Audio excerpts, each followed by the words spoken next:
Magbibigay ako ng sarili kong opinion about this. I want to remind you guys na iba-iba po tayo ng point of view sa mga bagay-bagay. So, respetuhan na lang po kung ano po yung mga masasabi ko at siyempre, rerespetuhin ko din yung inyong opinion as if naman magkakilala tayo.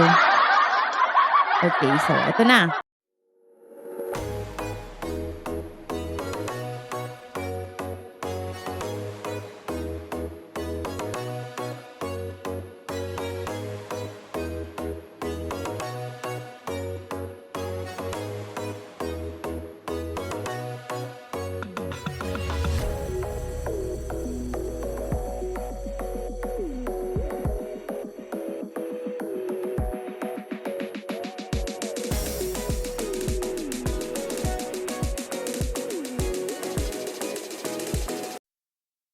So, sa usapin na ito ay hati ang aking opinyon 'no, bilang isang native ng San Juan City. Native talaga.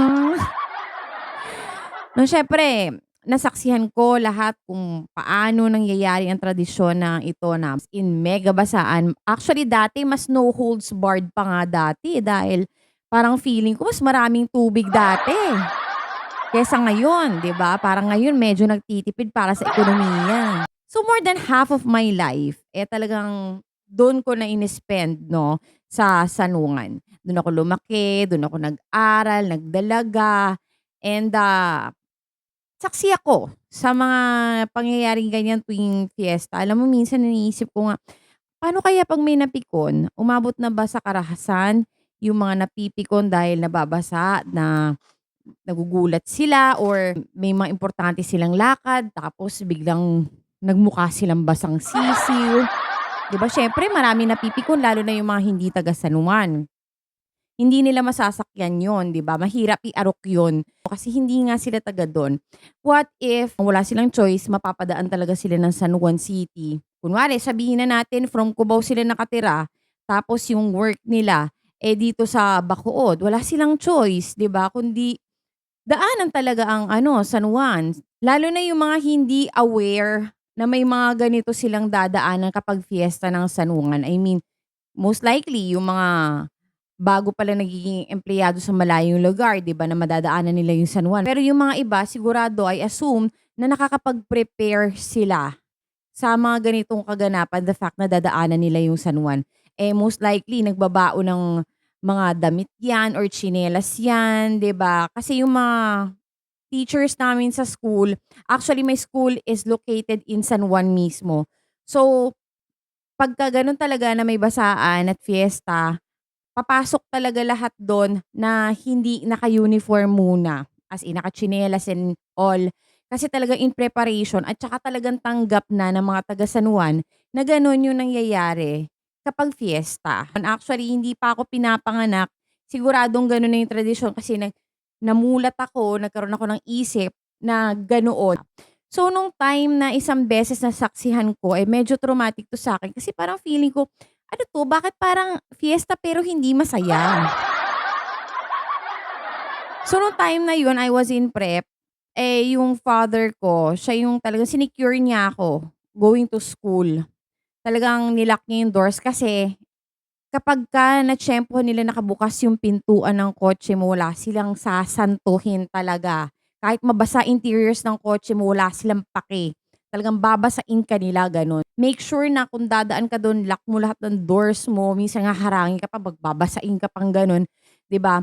Minsan nga, sa bus or do'n sa jeepney, talagang kahit na ibagsak mo, ilaglag mo yung mga pang-covers na gano'n, iaangat nila yun, babasain ka, ganyan. 'Di mo pa alam kung saan galing yung tubig, 'di ba? Malay ba natin kung saan galing yun, 'di ba? Siyempre 'di ba magtipid sa tubig, o ano na ngayon, saan galing yun?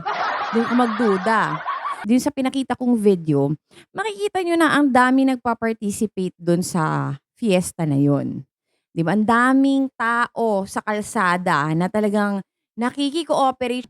Na-witness ko lahat nung time na hinatid ako nung father ko. Kasi pagdating ng hapon wala naman na yun, nagsa-subside na yung basaan sa fiesta.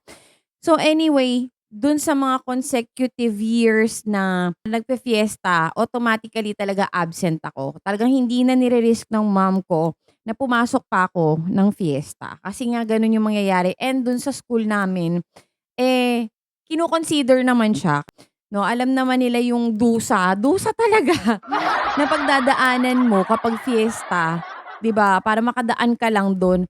Ang nakaka-sad lang kasi dito is yung mga papasok ng trabaho. Siyempre hindi ka naman puwedeng mag-skip lang hindi ka puwedeng mag-skip ng trabaho just because of that. Siyempre iba na yung work sa school, lalo na ngayon. Kaya din marami yung parang gusto nilang i-boycott itong fiesta ng San Juan is because siyempre fighting for the economy na tayo, 'di ba? Eh, nakakalungkot dito kasi kumakalat yung memes sa social media na meron dun mga walang kamalay-malay na pagka binasa sila. Like for example, merong kunwari mabasaan ng laptop na matagal nang niyang pinag-ipunan yun, may mabasaan ng cellphone, 'di ba? Tapos yung basta yung mga kawawa na papasok ng school ta's may dalang projects na mababasa o kaya yung papasok ng work na halos magkanda late-late dahil nga dito sa basang-basa siya and all, 'di ba? Kasi cause of delay din 'to for sure, for some of those people passing San Juan. Kung talagang hindi kayang baguhin itong tradisyon na 'to dahil it's been there for so many decades. So I assume na hindi ito basta-basta mawawala bilang isang tradisyon ng San Juan kahit pa siguro mag-react diyan kahit sa social media 'no. Kasi dati nga, 'di ba, parang wala naman nagre-react or nagbabawal pero ngayon since sensitive na ang lahat because of social media, nabibigyang pansin itong mga ganitong tradisyon na siyempre nga naman marami yung napipikon, 'di ba?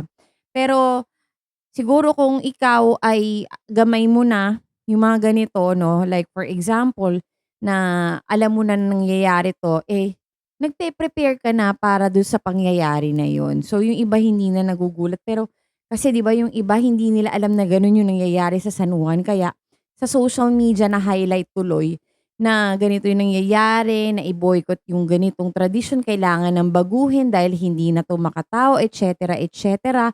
Pero which is, it has been there all along. For how many decades it has been going on. Years and years na yung tinagal nito. So, I assume nothing can change this. Not unless, talagang ipapatupad mo which is ang dami na ngang problema dito sa Pilipinas, bibigyan mo pa ng atensyon yung ganito kaliit na bagay. Mas maganda din 'to na kumalat 'to sa social media para at least yung mga taong makakadaan do'n 'pag araw ng fiesta ay mag-ingat-ingat na rin. Maging aware sila na may ganitong pangyayari kapag fiesta ng San Juan. Kasi assume yung iba do'n sa video na napadaan lang do'n sa San Juan, hindi talaga nila alam na ganoon yung tradisyon. So, hindi sila nakapaghanda. Pero most likely, katulad nga yung sinasabi ko, like some people passing there, yung mga nagtatrabaho na residing in San Juan, nakapag-prepare yan lahat. So, alam nila talaga. So, expected na nila na mababasa talaga sila. Ni-ready na nila yung sarili nila, kumbaga. So, anyway, this is just my point of view. Alam ko may magagalit na naman dyan. Sige lang, react kayo sa comment section na hindi ko naman binaba. Thank you so much for joining me and I'll see you in my next vlog. Bye-bye!